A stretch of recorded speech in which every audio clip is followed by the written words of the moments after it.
What do you have? You got a watch? No.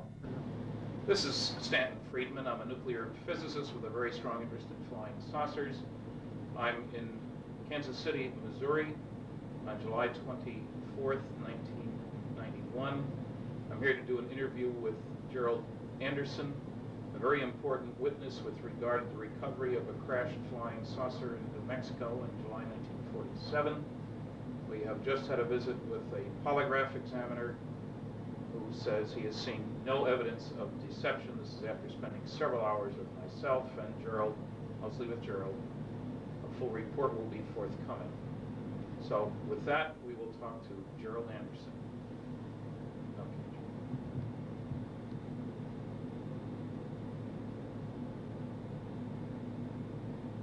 Enough. Would you state your name, please? My name is Gerald Anderson. Where were you born and when? I was born October 4th, 1941, in Indianapolis, Indiana. Okay, and give me a summary of what happened in 1947 with regard to a crashed flying saucer in New Mexico. Well, we had just moved to Albuquerque, New Mexico on July 4th, 1947. This was approximately the day before we went out on the plains of San Augustine with my Uncle Ted, my cousin Victor, my father, my brother Glenn, and myself. We drove down to the plains of San Augustine, which is west of Socorro, New Mexico, in the Magdalena Daddle area, and we were down there looking for banded and moss agate, which, according to my Uncle Ted and my cousin Victor, was prevalent in the area, and my brother being an amateur rock hound and wanted to get some of this, and it was a way of showing us around the area, and they had relatives down in Magdalena that they wanted to introduce us to. And so we had gone down there, and we got down in the Horse Springs area and had driven off onto the plains down an old rutted road for a mile or so, and seemed like a long ways. We parked the car, got out of the car, and walked down a hillside, a semi forested, I guess you could say. It had pinon trees and scrub oak and stuff like that on it. And we'd walked, well, not scrub oak, but cedar, and walked down the hillside into an arroyo, a dry wash, and then walked south down a dry wash toward where the agates were supposed to be at. And as we came around a bend in the arroyo that had pinon and cedar trees growing on it, we were able to see farther ahead down the arroyo, and on the next ridge line there was a large silver disc-shaped object was embedded in the side of the ridge line, and there was debris and wreckage and stuff strewn about the area, but mainly this thing was intact. I would estimate its size from an adult perspective to be something like 35 feet in diameter. I've heard other people who were there say they thought it was like 50 feet, but as an adult I would say about 35 feet in diameter, quite large. When we got up to it, there were 4 bodies there, not human. There was 2 of them who were obviously dead. One of them was obviously very badly injured, and one of them that apparently suffered no ill effects, or didn't appear to be injured, and was ambulatory, was mobile. I was just sitting there next to the one that was still alive that appeared to be dead. Were they right next to the vehicle? Right next to it, right under the edge of it. And this craft had apparently come in from the east, bounced off one ridge line, went plowing through this arroyo area, and then crashed into the ridge line and embedded itself. And they were sitting back under the edge. It was kind of tilted up like this, and they were sitting back under the edge here.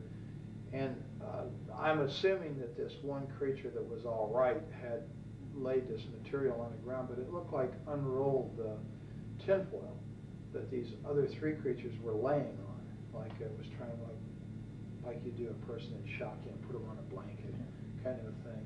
And apparently it had some boxes there around it, and had apparently been trying to give first aid or help these other creatures when we first got there.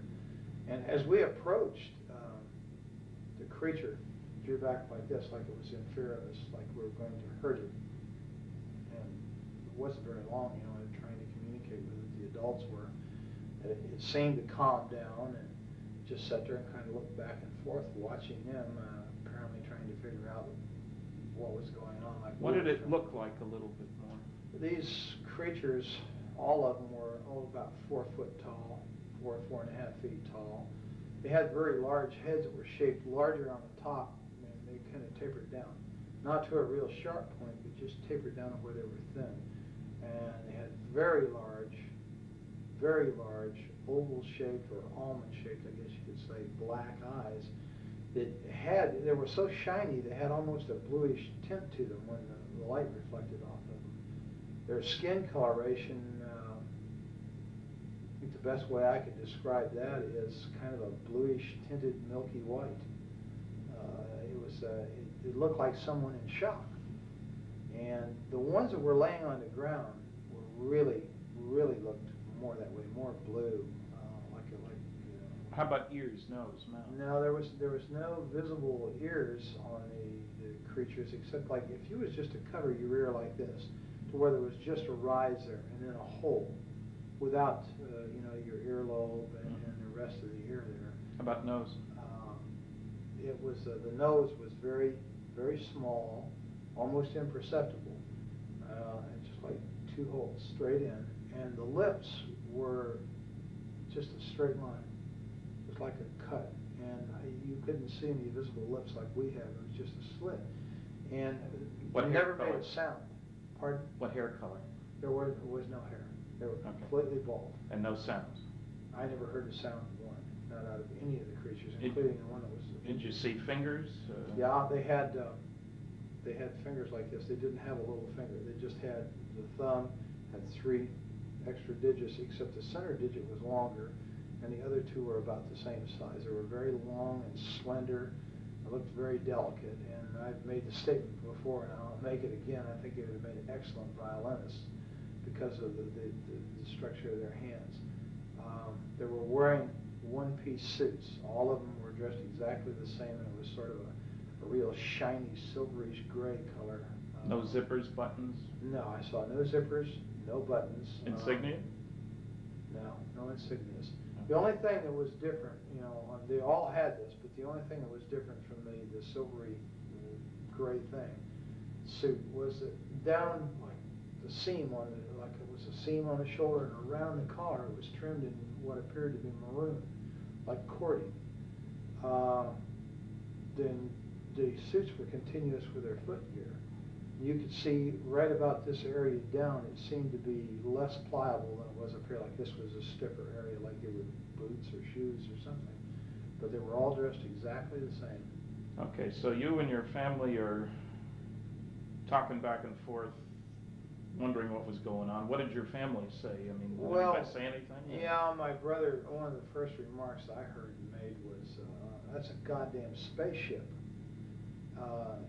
There was bodies up there, and I was told not to go up there, which I did. And how old was your brother at the time? He was in his early 20s, I think 21, something like that. He was a lot older than you were. Oh yes, considerably. When we got up there, I kind of meandered off to one side. This thing was cocked up, and I was standing here. The bodies were here, and everybody else was kind of down here, except my cousin Victor was over here playing and looking in this gaping hole on the side of this disc, and it's shaped just like a discus, except for a round dome was up on top, and there was this big gaping gash in here where you could see inside, and it looked like a double hall. How big length? The gash. dome? The gash. Well, it covered the greater majority from the center of the craft out. It was just like a gaping hole in there. And I'm thinking, it's like about 30 feet, 35 feet in diameter, so we're talking, 17 feet maybe.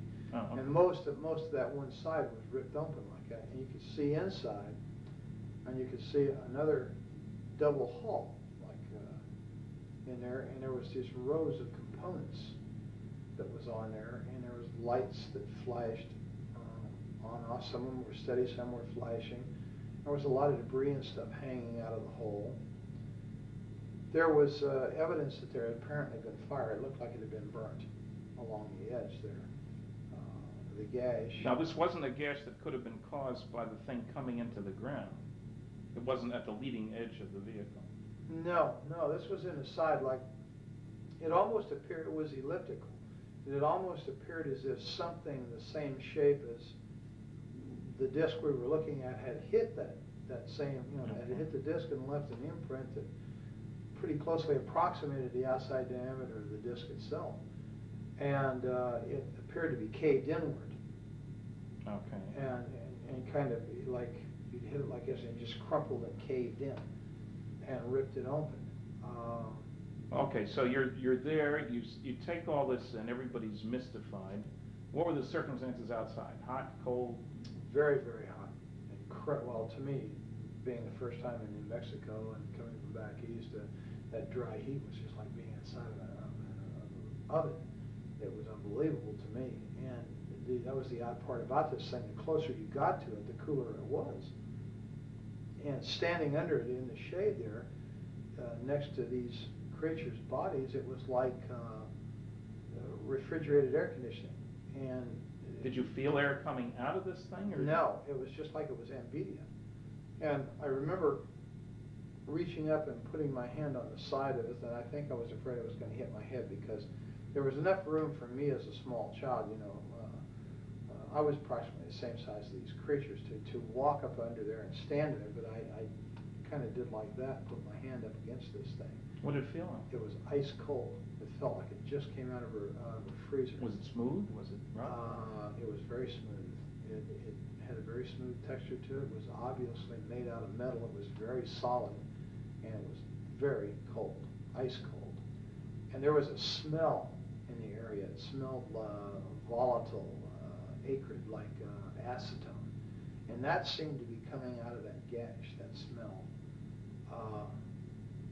But the closer you got to this thing, the cooler it was. So I kind of remained there, and I guess that while they were over here, my father and my Uncle Ted and my brother, and Uncle Ted was trying to talk to this thing in Spanish, and of course it didn't understand a word he said.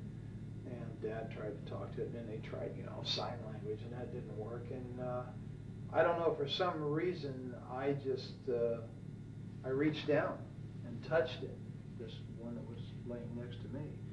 And when I touched it, I realized, I jumped back. It scared me and startled me because I suddenly realized that these weren't dolls. I thought they were plastic dolls. And I was still in my mind that these are moving dolls until I touched it, and I realized, this was a dead thing. I'd seen dead relatives before, and I unfortunately had made the mistake one time of touching a relative that was in a casket, and I just knew this is a dead thing. And it scared me, and I ran around behind my father and my uncle, and this thing was sitting there on the ground, and it kept looking back and forth, and it just had its hands like this in its lap, and it just kept looking back and forth between the three of them, and like it was trying to understand. And all of a sudden it just turned and looked right straight at me between my Uncle Ted and myself. And this is when it was just like an explosion of things in my head, things I started, feeling just terrible depression, and loneliness, and fear, and just, awful feelings that just suddenly burst into my mind. And I don't know if that meant that it was communicating with me, and I was the only one there I could communicate with because I was a kid. I don't know. I turned and ran, and I ran across the arroyo and up on the area that it had bounced off of during the crash, and was just standing there looking down at the scene, and my family, and off in the distance I could see cattle grazing, I could see a windmill, and I could see dust trails out on the playa, out on the plains out there. And I was there for a little while, and then I came back down, and I guess we were there, Victor was when I got back down there, Victor was up in the crack, and Ted yelled at him to get out of there, and Glenn went over and grabbed him by the belt and jerked him off. That's your brother? Yeah, and jerked him off and said, get out of there, you could cause this thing to explode and kill us all, and then of course he went prowling around in there. I was kind of standing off to one side looking. That's why I knew that I could look off these rocks that I was standing on, look right into this thing.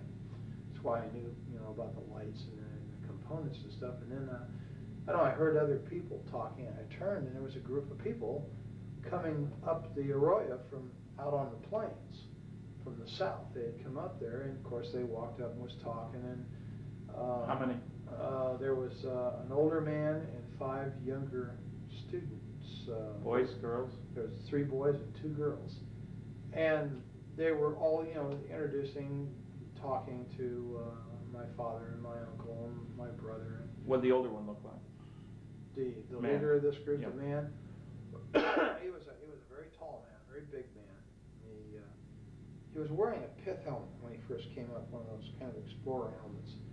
And he was bald, and I know that because he had taken it off, and he had done this, a couple times with a handkerchief and put it back on. He was a balding man, and he had a round face. He was very ruddy complected. He's a big man, and he apparently was a doctor because they kept calling him doctor. And as I understand it, it was an archaeological group that was out there on some kind of summer thing, and they talked, and he apparently was able to speak several foreign languages, and he tried to talk to this creature several times in different languages, again to no avail. How did he happen to be there? Had he seen the thing? Well, they claimed that they said they saw this thing come down the night before, flaming, and they thought it was a meteorite. And they had talked about, well, in the morning, we'll go over there and see this, where this meteor came down, because that's what they thought it was. And when the sun came up the next morning, and they got about their business and got up, and somebody looked over and said, they saw all the shiny metal and stuff across the plains there, and they realized it wasn't a meteorite, it may have been an airplane, and that crashed. So they all decided to go over there and see if there was anybody who was alive, that was hurt, that needed help. They had driven over? No, they walked over, apparently, the way I understand it. And it's quite a ways across that plain, so it had to take a very long time to do this. Or they may have had a vehicle, I don't know. That's an assumption, I think, on my part. They walked. Okay, so they're around with the family. But they came across the plains nonetheless. I'm not sure if they drove or not. I didn't hear any cars. And then somebody else showed up. Yeah, they were down there just, 15, maybe 20 minutes at tops, and they were picking up things, some of the students, and this Dr. Buskirk, that they called him, this one girl went up and said, "Look, doctor, wouldn't this make a beautiful ring?" And she was holding what looked like a red rod, or a red tube of some kind. It was kind of a silvery red. And he kind of snapped at her, and "Put that down, Agnes. You don't know what that is. I think it hurts you. Just don't pick this stuff up." And she kind of said, "Well, yeah, okay, doctor." And then he went back to what he was doing, and she walked away and put it in her pocket. And a lot of them were doing this, sort of picking up things and feeling things. I was picking up things and feeling things. There was all kinds of material, metal, and stuff laying around. Then we heard it. Well, we all heard it. A sound of a motor coming like a truck. And I went back up the incline there to the ridge line, and I could see out there, and there was a truck coming up. It was an old pickup truck. It was sort of a beige color or a tan colored thing, and it had a whip antenna on it. And it stopped, and this guy got out, and he's wearing brown clothes. He's got boots on, and he's wearing a straw hat, just like the kind Harry Truman always wore. And he had wire-rimmed glasses. He was a big man, and he looked exactly like Harry Truman to me. And I'd seen in the movie-tone news that he was president then. Yeah, I was well aware who Harry Truman was, so everybody was. He was kind of a hero, And this guy looked like him, except bigger. And I don't think he didn't look as old either. His hair was kind of light gray. And he walked over there, and they got to talking, with everybody. And he told them that he worked out on the plains out there, and that he made maps, and that he had seen the wreckage from out there on the plains, and he saw the people, and he thought it was a plane wreck, and just something was going on, and he came over there to see. And he hadn't been there but just a very, very few minutes when we heard all kinds of motors and engines straining and stuff. And here comes a military car with a big white star on the side of it, followed by a 6x, which is a military truck with a kind of a canvas wagon type canvas thing over it, and it's full of soldiers. They've got guns, and right behind that was what we call a 4x, which is like a medium-sized Jeep truck situation, and it had two big high whip antennas, all kinds of radio gear in the back, and a guy back there with earphones and stuff on, and he's, you know, working these radios, and they all pulled up and stopped. And which direction had they come from? They came from the north, from the Horse Springs area, right? So they could have come off the highway there. Oh yeah, I'm sure that's exactly how they got there. They come off the highway the same way we did. Well, in the meantime, when it stopped, this black soldier, the sergeant, and the reason I know he was a sergeant, my brother told me he was, and he got out of this car, and then a guy got out on the other side, and Glenn said he was a captain. He told me later he was a captain. And this guy had orange-red hair, and all the soldiers in them came running over there, pointing guns at people, and telling them, get away, get away, get away, you know. And when this creature saw these people, the military, he went nuts. He went into an absolute panic, worse than what he did when he saw us. Did he move around, or just his eyes? Or? He just okay. went crazy, and it was like he was looking fearful. like he was looking for a place to run and hide. But he never got up. Never got up. He never left the one injured one next to him. And this red-headed officer, this guy was a real butthole. He made all the threats. He threatened to have people shot if they didn't move away. To everybody? Oh yeah, get away, get away. You know, we'll shoot, get away from there. This is a military secret. You know, just screaming and hollering. And he told my uncle and my father that if they didn't want to spend the rest of their life in prison, they would never say anything about what they saw there. If they ever wanted to see us kids again, they'd take the kids away, and they'd never see the kids, you know, meaning me and Victor, that we'd better keep our mouths shut. If we did not, this is what was going to happen. They were threatening people and pushing people. And the students as well? And Dr. Oh yeah, Busker? they were hustling everybody. And one of the soldiers pushed my uncle. He had a rifle like this, and he shoved him back like that. Well, that was something you don't do to my Uncle Ted. Ted had a violent temper, and he grabbed the rifle and reached over top and smacked this guy and dropped him right there. And Ted had dropped the hat. This guy's a cowboy. He'll hit you in a minute. And of course, when he did that, there was bolts opened, and I guess cocking. You know, they were cocking their rifles. They were pointing guns at people, and everybody, Busker and Glenn and Dad, grabbed him, you know, pulled him back and got him away. Don't, man, they're going to shoot. Don't do that, you know, trying to stop this. And I think we came very close to having someone shot. Then they really started threatening, you know, and they interviewed. Well, did the redhead do all the talking pretty much too? Pretty much, except once in a while the sergeant would chime in and make statements like that to other people in response to the redhead. But mainly it was the redheaded. Was there a name tag? Yes, there was, and his name was Armstrong. And I'm not sure if I know that from having read it or know that from remembering it, now being able to read it in my memory, or if someone said that to me. But his name was Armstrong, was right here on his uniform. Now, they chased you guys away pretty quick. Yeah, they did. And they herded us up like cattle, and they moved us up the arroyo back in the direction we'd come from, over the protest of this Dr. Busker, who said, no, we've got to go the other way. We came from, I don't care where you came from, get your ass up the arroyo. And they ran us up the arroyo. And so you get to your car then? Right. Now, they take us up the arroyo, and just below the hill that we came down, they broke us off and moved us up the hill. Now, this whole time, no one has ever frisked us down. No one has ever checked our pockets to see if we picked up any of this material.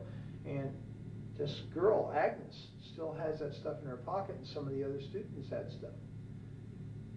To my knowledge, up to that point, they had not been searched. Whether they did so afterward, I don't know. They never searched us, ever. They run us back up the hill, and when we got to where the car was parked, where Dad had parked the car up there, there's a Jeep with a guy sitting in the back, and there's a mounted machine gun in the back of this Jeep, and all these soldiers. The Jeep pulls out, we're told to get in the car, we follow the Jeep, and the soldiers go with us, all the way back out to the highway.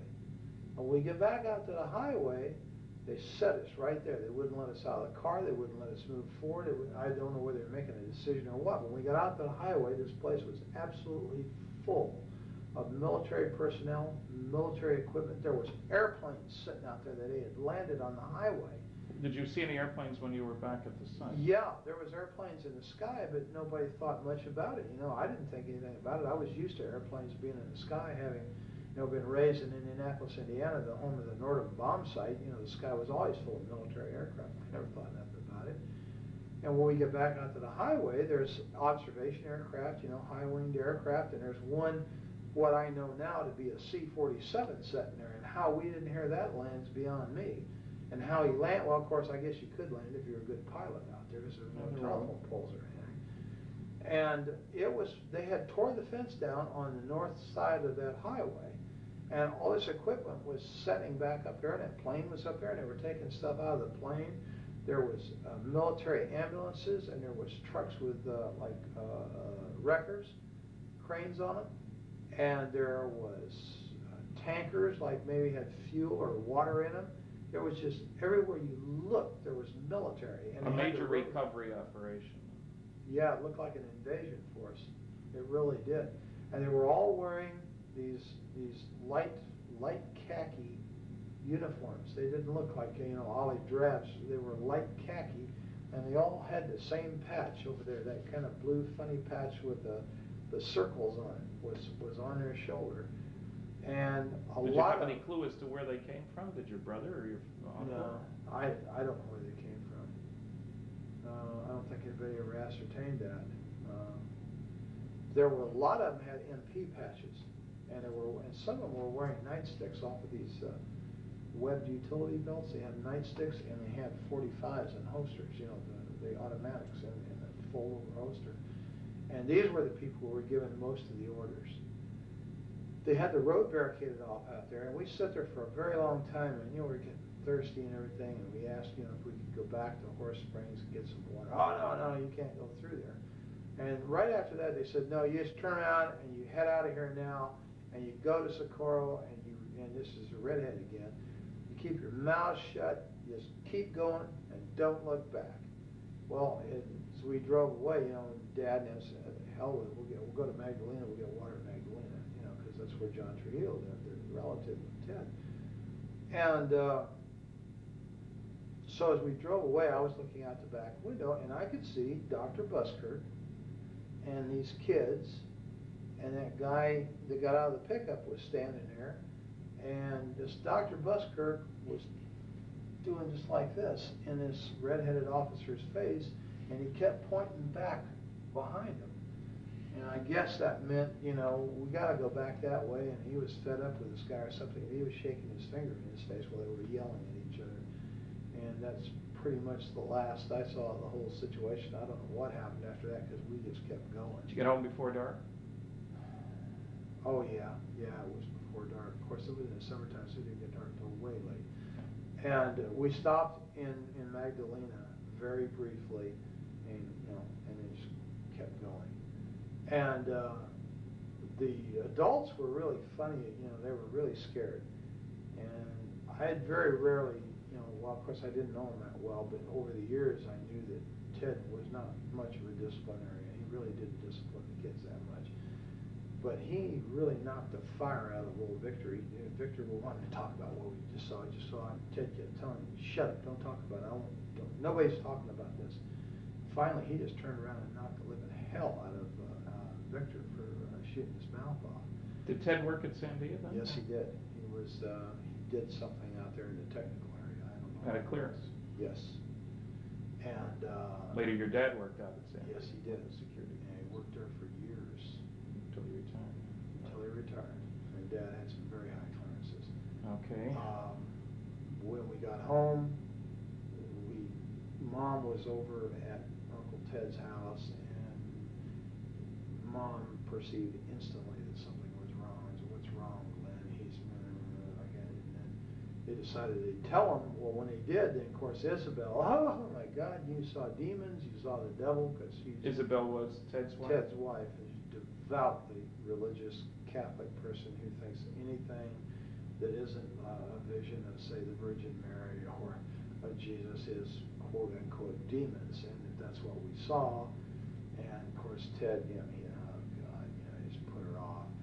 And we really never talked about it much in the family because of the reaction it got. And my dad was really afraid, and so was Ted. And Glenn especially, because Glenn made the statement about when he first saw the military. He told my father, he said, and Ted and everybody there, don't let them some bitches know I'm a Marine. Don't let them know. And of course nobody did, and he was in civilian clothes, so he had a pair of blue jeans on, and he was in civilian clothes, so he didn't look like military, or I'm sure his ass had been in real trouble. And they never checked. They just assumed, I guess, that we were. Did they ask your names? Oh yeah, they took our names. They got all that from my dad, and my brother just very cursory would, just hardly talk to him at all. He let Dad and Ted do most of the talking, which was pretty smart, I think, under the circumstances. And of course, they never really asked me any questions at all. You were just a kid. Yeah, I was just a kid. And well, you first went public with this. Now, let's first square away. All the other four that you were with are dead. Yes. It's been some time. Yeah, my brother died of a heart attack in Mexico City. My dad died of a heart attack in '78. And Ted and Victor were killed in an automobile accident in the mid-'60s, and I assume it was '65. Right, now, there's a strange diary that's turned up. How did that happen?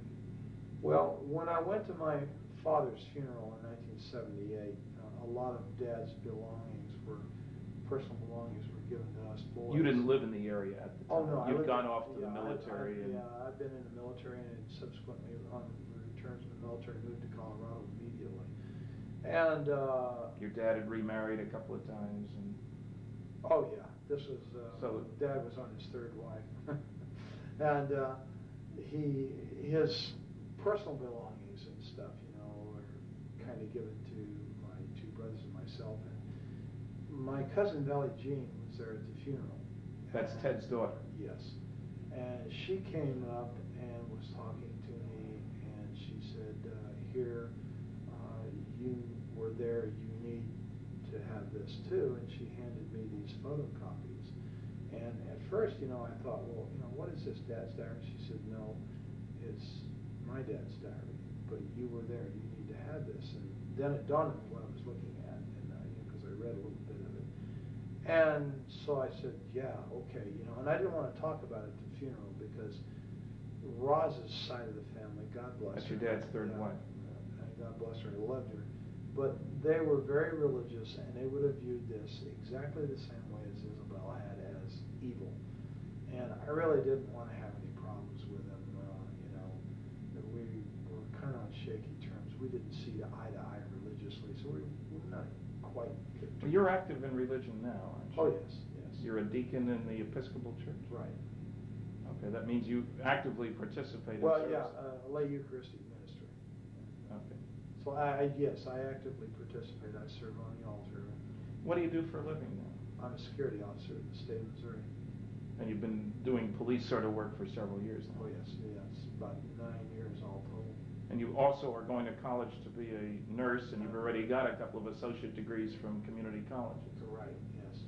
One Associate of Science and one Associate of General Studies, and I'm working toward my Bachelor's of Nursing. In roughly 2 years, I will have my Bachelor of Nursing. I'll be a licensed. Now, to be a security officer, you have to be licensed by the state of Missouri, do you? Yes, you have to be a certified law enforcement officer, which means that you have to have gone to the state academy, the Department of Public Okay, Safety. so that's not just a Basic. pickup thing. Oh no, you have to It's a attend the professional. academy. Yes, Yeah. it's definite. Okay. And you have to work for the state under these conditions. You have to not only be certified, but you have to have prior law enforcement experience. Now, when we get back to the diary for just a minute, when you were hypnotized by John Carpenter, a psychiatric social worker, and he was asking you questions about the diary, apparently you'd been told that there were a number of copies of that around? Yeah. Something buried out maybe there too? Yeah, as I understood. Well, in fact, in conversations with Valley Jean after the fact, after I got involved in this thing through the Unsolved Mysteries thing, I was told that that wasn't the only diary. That what I had was a copy. Well, it was a photocopy.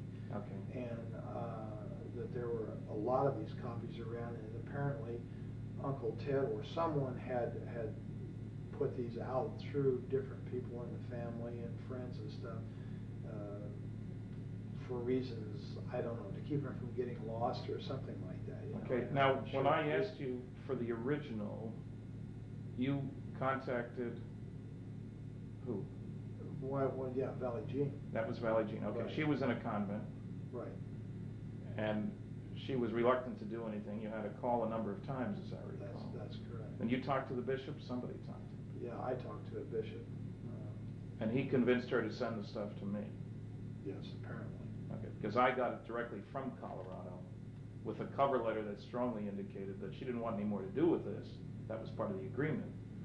But that she considered this the work of the devil, or words to that effect anyway. Yeah, I think she's of the same opinion that her mother was.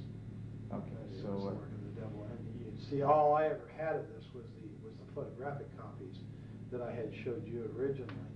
And as I understand it, you received the original. I received the copies, original the from which originals. those had been made. They were partly burnt. She mentioned she had intended to burn them, but because of your persistence and with the agreement that I never contacted her, she would send them to me. And as you know, when I had forensic analysis done, it showed that the ink dated from the early 70s. The paper could have been available in 47. So it was clearly not an original.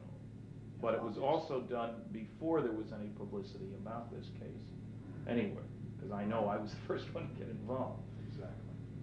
Now, as you know, we have discovered, not I, but you had identi-sketches done by a police artist of the various people involved in this. Right. Mm-hmm. And as you know, there is a picture, several pictures that seem to indicate that Dr. Buskirk was Dr. Winfred Buskirk, who had received his PhD at the University of New Mexico. And you had described him as in his late 30s, early 40s. It turns out he was 39 in 1947. He was bald and been bald most of his life, even up to then. Was there other contact between you and he at that time, as far as you knew? Your family and him, or? I don't know. Well, not to your knowledge. Not to my knowledge. I don't believe my dad had ever contacted him. There's a possibility that Ted may have, and I'm not sure why. I think Valley Jean had alluded to the fact that Ted had been in contact with him, and that they had corresponded and this kind of thing. But as far as any personal knowledge of it, no. Okay, now you didn't tell your story really until the Unsolved Mysteries program was rerun in January of 1990? That's right. That's when you contacted them, got my address, wrote me, wrote Kevin Randall, and we're a little upset that the program wasn't quite accurate. Well, yeah, that was the whole thing. It started off as a fluke to begin with, because everything that I saw didn't jive with what I had seen personally. Yeah. I guess I was kind of miffed, here all these years. I had been primarily forced, by not only by others, but by, my own sense of survival to keep my mouth shut. And wow, here it is, it's on TV, and he got it wrong. And so, I just impulsively called the number and told the lady, wait a minute, that whole thing was wrong. Well, how do you know that, sir? And I said, well, because I was there, that's why. And boy, that apparently pulled somebody's string. Yeah, and the key thing that was wrong, of course, there were a few mistakes in an otherwise excellent program, was that they had that, the Barney Barnett, the civil engineer story, over near Corona, and you knew that it was over in the plains. Right. There's a lot more. Well, yeah, and then the fact that the thing looked like a tin flat hat or a tin top hat, and it didn't. It was disc shape, and Barney Barnett, or whoever the guy in the truck was, did not drive right up to it on a road. It wasn't parked conveniently next to a thoroughfare, you know. Right. And it was just things like that. And I don't know. I just, for some reason, I thought, well, you know, geez, look. It's already public. Yeah, the story's out, and let's get it right, you know. Of course, I don't think I realized at the time, you know, how involved this was going to be, but what kind of response? You live and learn.